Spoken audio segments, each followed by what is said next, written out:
Good evening.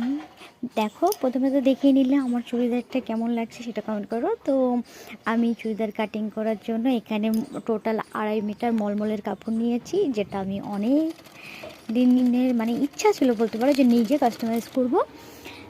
এটা আবার তাও আবার হাকুবা লেস দিয়ে। তো অনেক দিনের ইচ্ছা থাকা সত্ত্বেও করতে পারিনি। আর আমার তো স্ট্যান্ডটা ভেঙেছে সবাই জানো, আর আমার কেনাও হয়নি।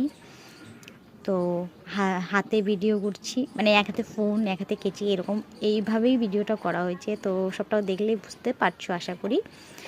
তো আমি ব্লাউজ এখান থেকে একটা মানে আমি ভাবতে পারিনি যে করতে পারবো। তো 2.5 মিটার মলমলের কাপড়ের মধ্যে আমি আমার যতটা প্রয়োজন ততটাই তোমার চুড়িদার কাটিং করছি। আর বাকি যে